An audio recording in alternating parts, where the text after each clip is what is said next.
Wow, what can you say about that? From elation to despair, winning the Carabao Cup semi on spot kicks, an epic penalty shootout, and then being told, we lost. We got knocked out.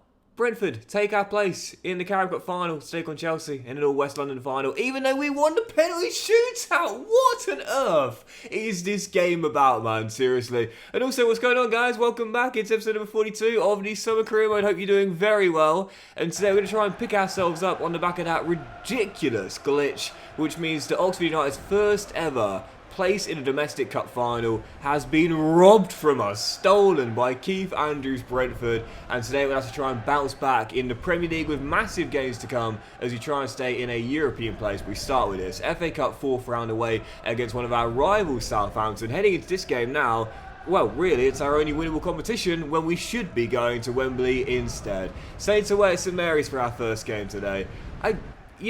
Sometimes I do try and defend EA, and I'll give them praise when they deserve it, but I'm also very fair. I'll criticise them when they deserve it too.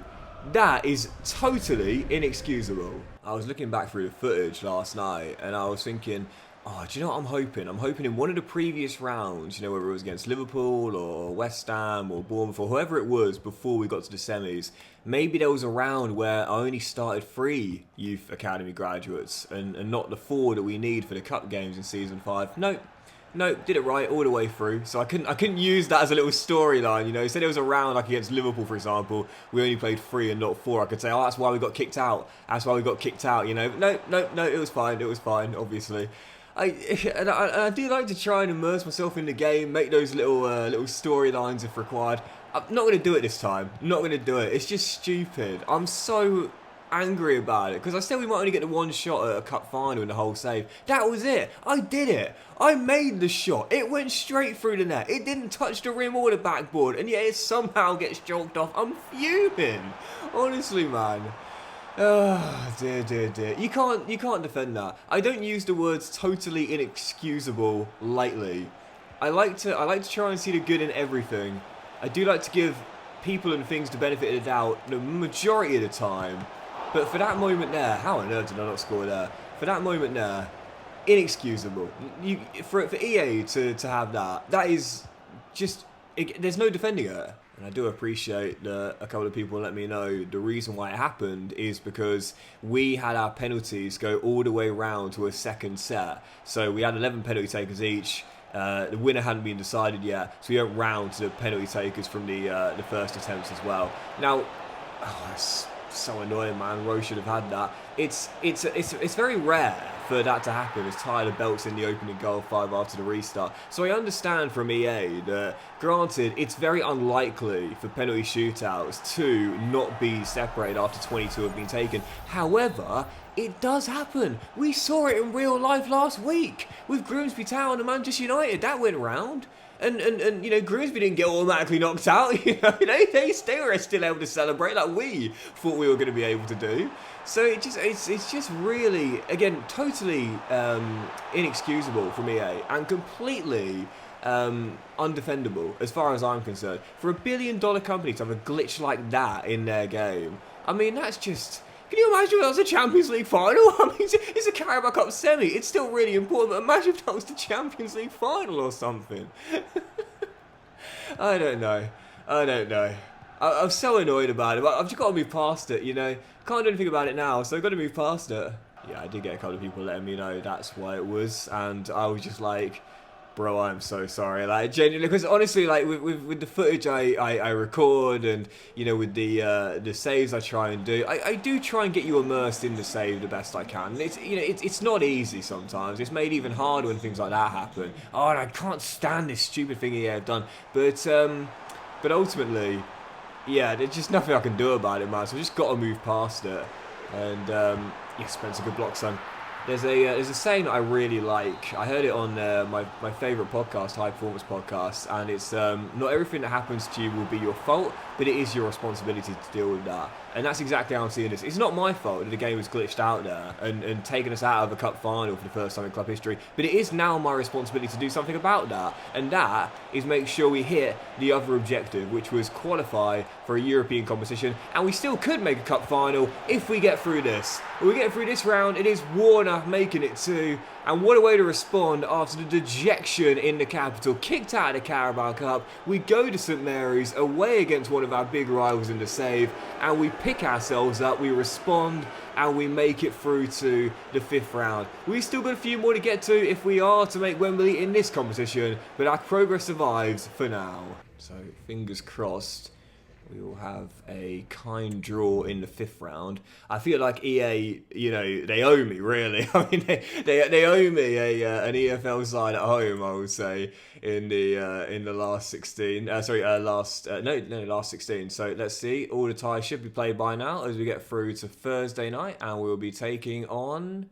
Well, it is an EFL side, but it won't be at home. It's away at the Medeski as we will take on the League One side, Reading, the Royals. So, funny enough, I did my last summer career mode with last year, and there's still quite a few EFL sides remaining as well. But the Royals at the Medeski will be in the last 16. So, yeah, golden chance there to make the quarterfinals. And like I said, man, it's not my fault what happened there, but it is my responsibility now to try and get us through to Wembley in the semi-finals of this competition. I'll play that game today. I'll probably end on that too. Right, following game, big one as well, massive one. Premier League, back to matters here on the back of the loss to Manchester United in the league, where we absolutely collapsed. We were 2-0 up with half an hour to go against Amorim's side, and I somehow, inexcusably, that was totally inexcusable, lost the game 4-2. And that would have put us in the top 4 how we held on. Right now we are 2 points behind Manchester City, not thinking that much about a Champions League place, but European place of all kind. If we're going to do that, we need to keep away the clubs just outside the top 7, such as Brentford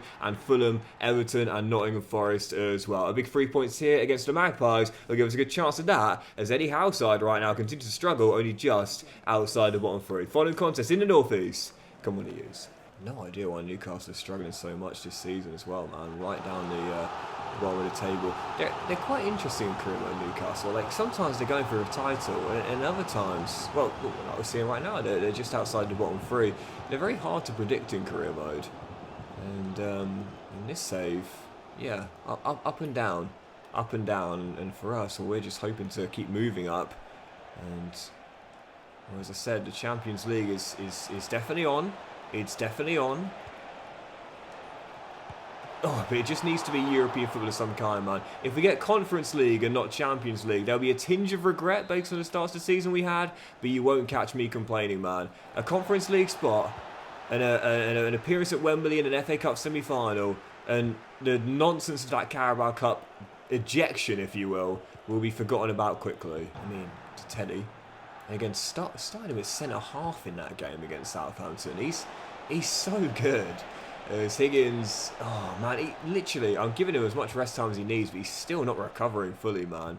I feel like Higgins needs like a 2-week holiday or something, man. Send him Bahamas. He needs a proper breather. And, oh, what a ball that is! And Joe Bellingham wanted a black catch, rolls through Alexander Isak, who got his big move to Liverpool and puts Newcastle in front in a high-pressure game for both clubs. Very funny with Alexander Isak as well, because he was such a likeable striker for all neutrals. Like, you know, you look at the world-class strikers in world football, and, oh, what a ball, Dembele.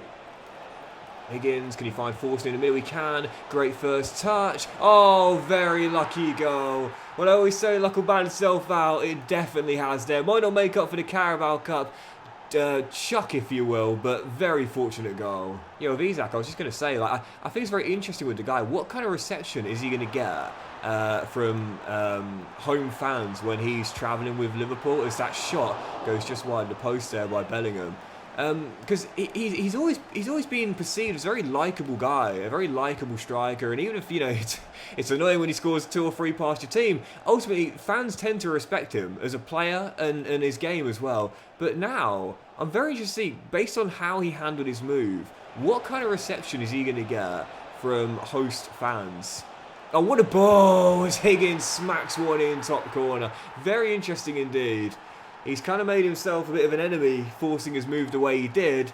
And whilst I did say before, it's a he said, she said kind of thing with him talking about promises not being kept, ultimately, I don't know whether fans are going to see his side as opposed to putting his club in a very difficult position. We'll see. We will see. Great move for Liverpool, though, of course. Now, can they be stopped with that attack? I guess we will find out over the course of the year. But what a comeback from Oxford this has been, man. Trailing by a goal, courtesy of the Swede. And we responded brilliantly to lead by a goal. 20 to go. Can we hold on to a big 3 points here in the North East? I always say that nowadays, in the era we're in, it's so hard to know what's actually true, what's actually fact, what's actually, verified information, if you will. And so when it comes down to things that could be true, could be false, could be exaggerated, we don't know. I always say, consider the possibility that it might be the alternative to what you think it actually is.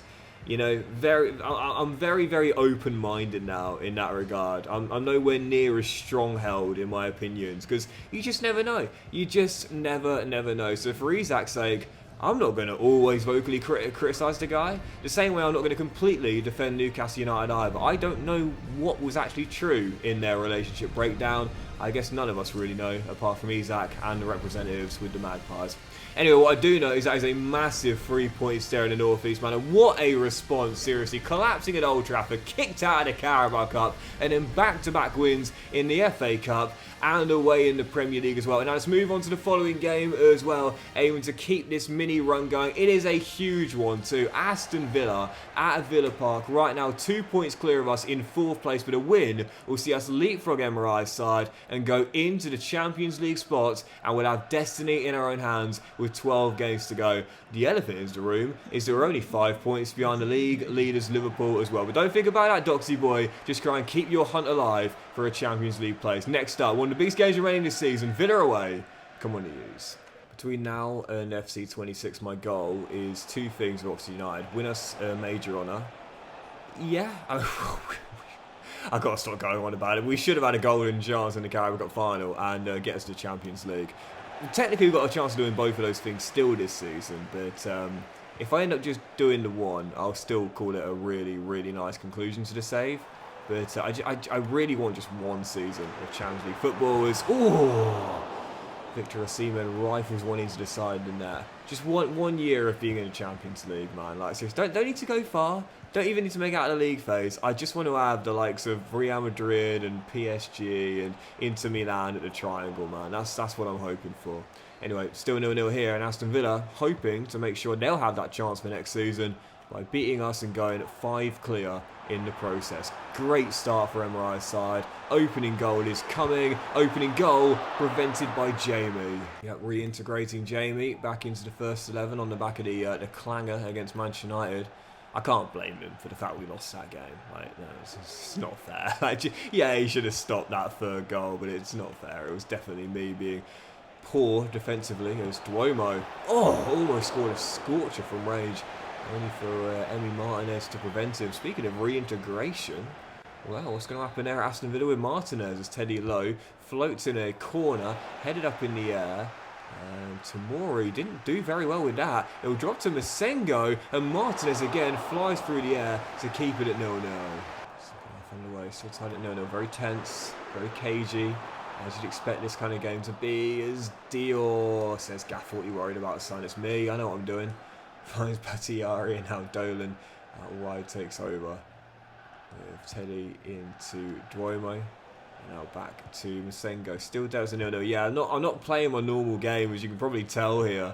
Just a little nervy as this second half gets going, because I just know any quick turnover in possession and I'm in trouble, because Aston Villa have got such a quick team themselves, especially with Osimhen up top as well. And I'll be very, very lucky to prevent them on the counter if they come forward. And Daniel Malen almost got that opening goal. It's one of those, and I often talk about it, one of those games where you might just think to yourself, is a 0-0 really the worst scoreline you could have? Definitely not, especially after they beat us at the triangle as well. Here they come again. That was that quick turnover I was worried about. Daniel Malen pegs it back. Osimhen, what a great save by Cumming again, and a brilliant save. Welcome back, Mr. Cumming.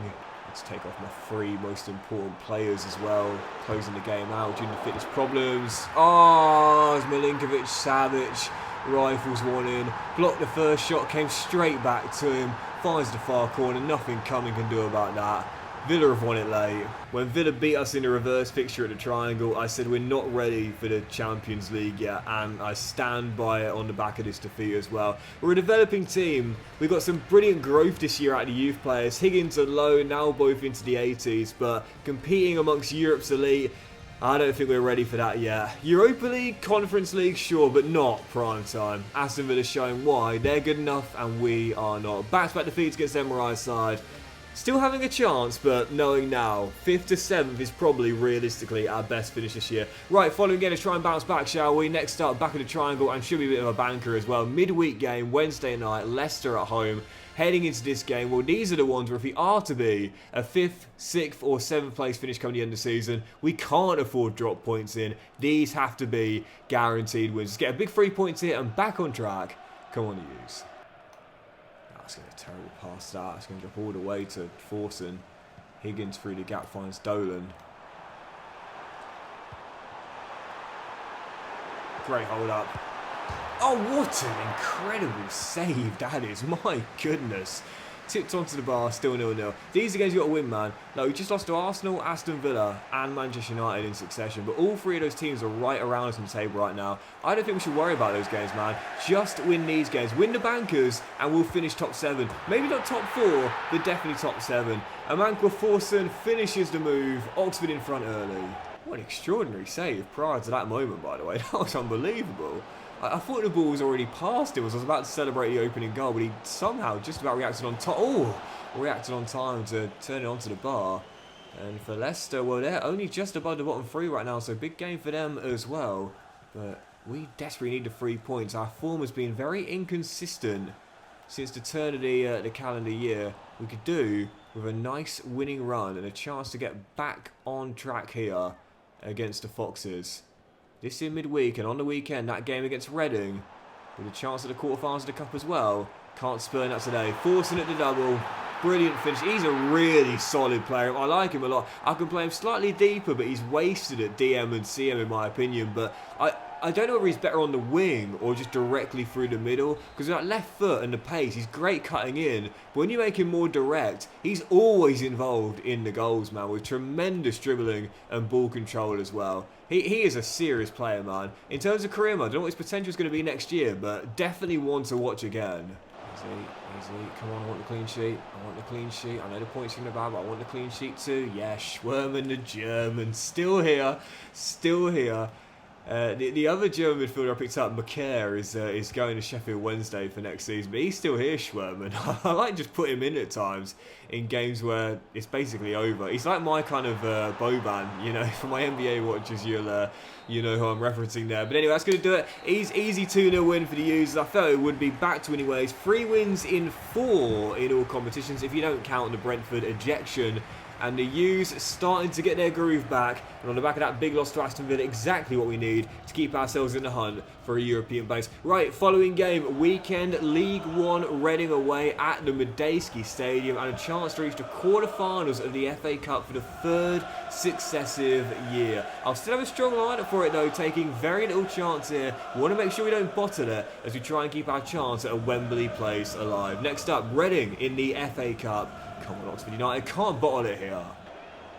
Briefest throw is one back by Patiari. Great hustle. And Luke Harris, who, well, was the hero in that Carabao Cup semi against Brentford, although the tagline was ripped off him as we were rejected out of the competition. But he loves the cups, Harris, gets us in front here, 1-0 Oxford.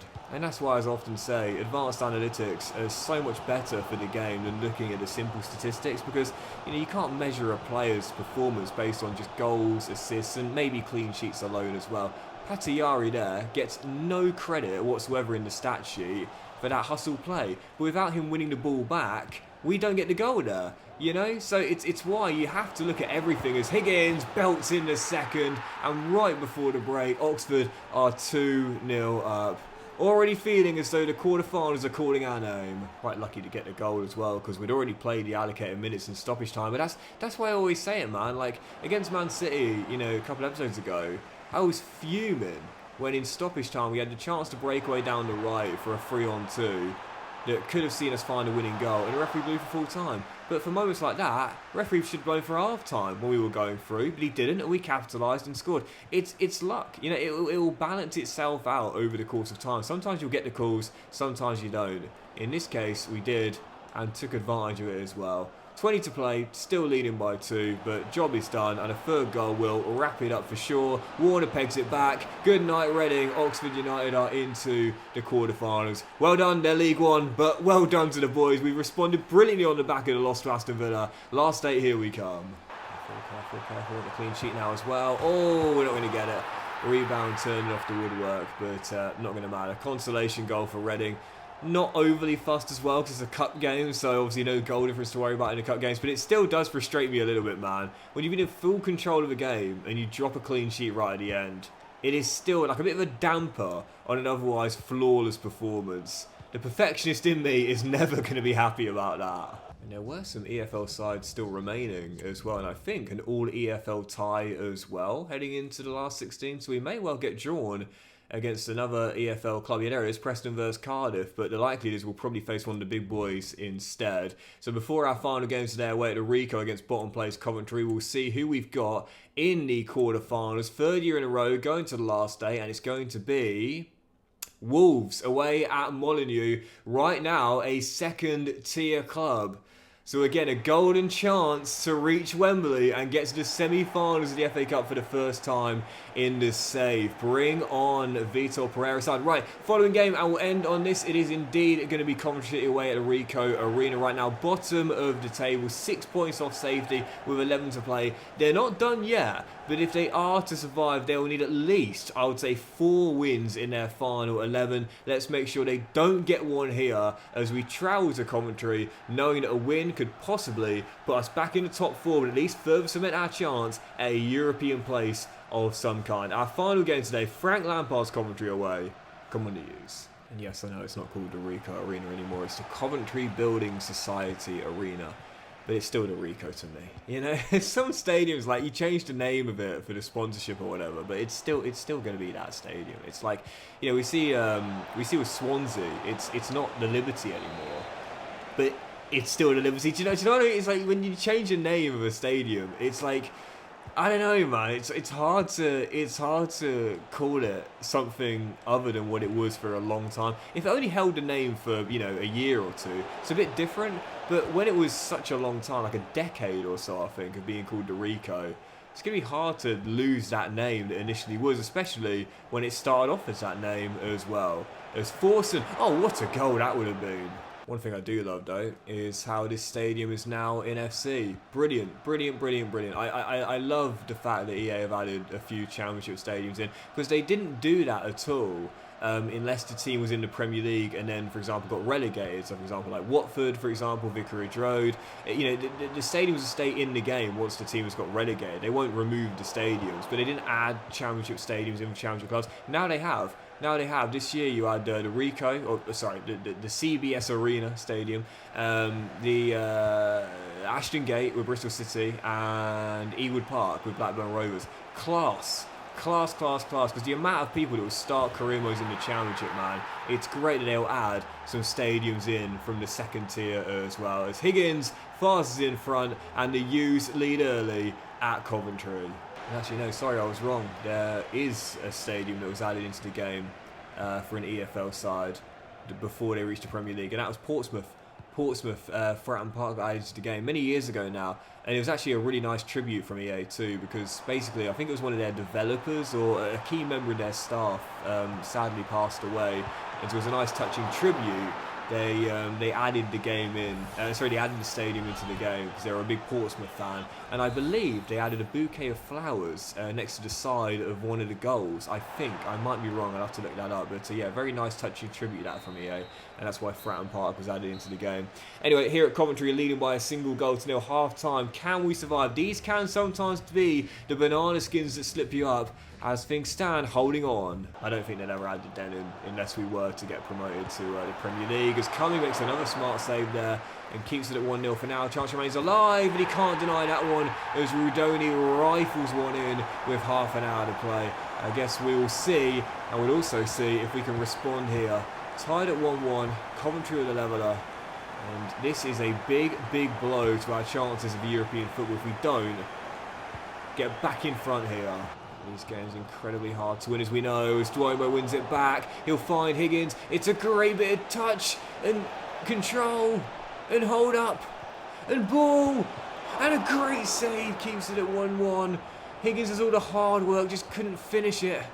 And 12 to find a winner. Coventry desperate for a crucial point that will help them stay up, as Dembele can't keep it on. But can we find a winner? No, couldn't find a winner in the end. And a big 2 points dropped by Oxford United. And our woes away from home continue. Frank Lampard's side hold us. Big point for them in their bid to survive. But a massive blow for our chances of European football. But that'll do it for today's episode of the Summer Career, guys. Big fan, which I enjoyed it. If you have, then please do drop a like. So you all have a fantastic day. And we'll return in the next one with the FA Cup quarter-final away against Wolves, with a chance of making Wembley and more big games in the Premier League as we aim to keep our European dreams alive. Have a fantastic day, guys. Much love to you all. And I'll see you for the next episode of the Summer Career Mode very soon.